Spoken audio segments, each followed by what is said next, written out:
And let's go to the phone lines. We've got on the Oak Restaurant hotline. Check out Oak Restaurant on Twitter at The Oak Rest. That's at The Oak Rest, the Oak Restaurant hotline. And Scott Shasteen, the play-by-play voice for the Cats, joins us on the phone. Scott, I guess you're making your way back home. Tough night tonight for the Wildcats of Tullahoma. Well, the Ray County Golden Eagles, Dennis, were everything they were marketed to be. That wing tee offense is very, very impressive.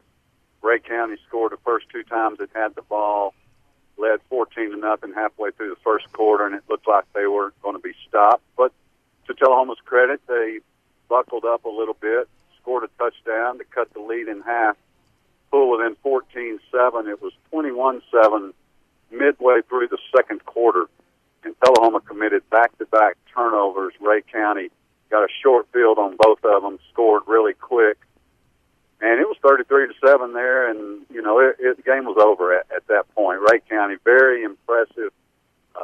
Their quarterback, Daniel Dotson, is outstanding running the wing tee, and they just don't make mistakes. They didn't have hardly any penalties, no turnovers. Very impressive performance by the Golden Eagles. We're talking to Scott Shasteen. He's the play-by-play voice for The Ticket Radio. I know that some turnovers, as we were listening, turnovers were a bugaboo. I guess this Ray County team didn't let you off the hook when you put the ball on the ground, right? No, they didn't. They scored quickly when you put the ball on the ground, especially when you put it on the ground inside your 30-yard line. They take advantage of those opportunities. And that has been the real downfall of this Tullahoma team all year, Dennis. The Wildcats turned the ball over, I think, 5 times against McGavick, 3 times against Stewart's Creek, 7 times against Lawrence County.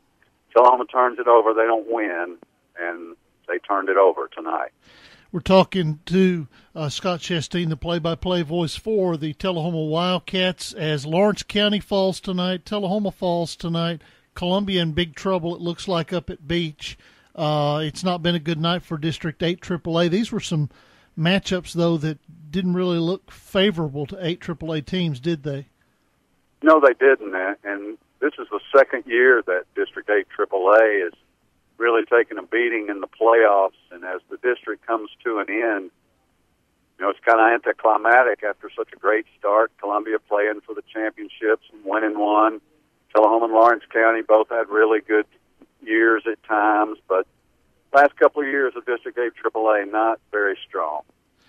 Well, I know that you guys are making your way back to Middle Tennessee, and I know that this closes the chapter on the careers of several very important Wildcats to the program.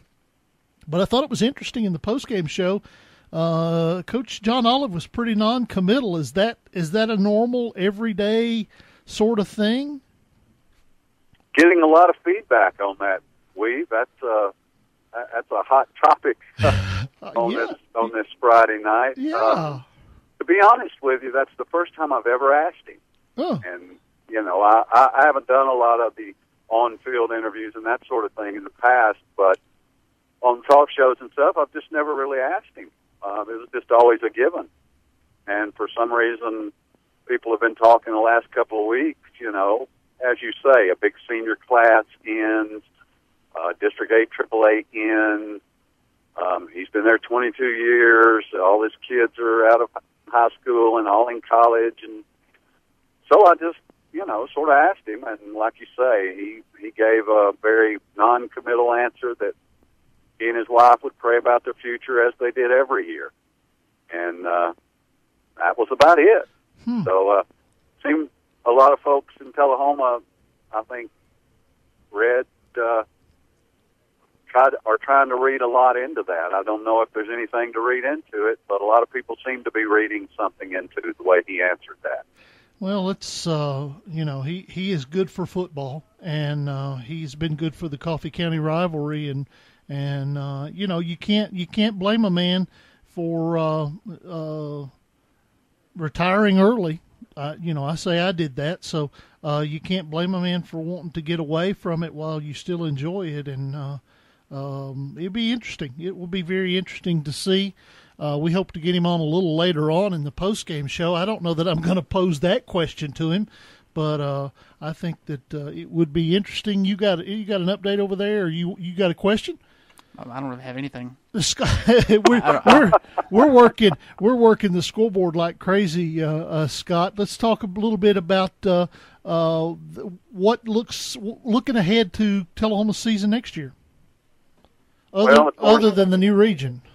We learned today the Wildcats will be in Region 4A, and Tullahoma will have a whole lot of shoes to fill. We've a senior class of 20, and a whole lot of those guys contributed an awful lot. Cole Potter, Riley Darden, Chris House, been the majority of your skill position players.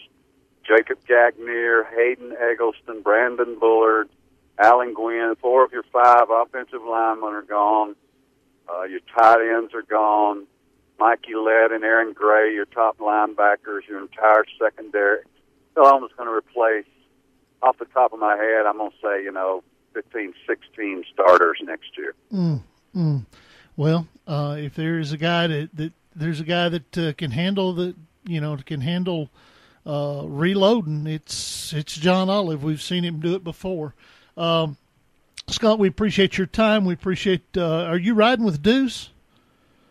Well, I am, and so a little prayer would be good as we head through the Sequatchie Valley here. Okay, all right. Well, just cinch up that seatbelt real good, and I'll let you go back to praying and holding on. Okay. All right. Thanks, Weave. All right. We'll talk to you later. Scott Shasteen with The Ticket Radio.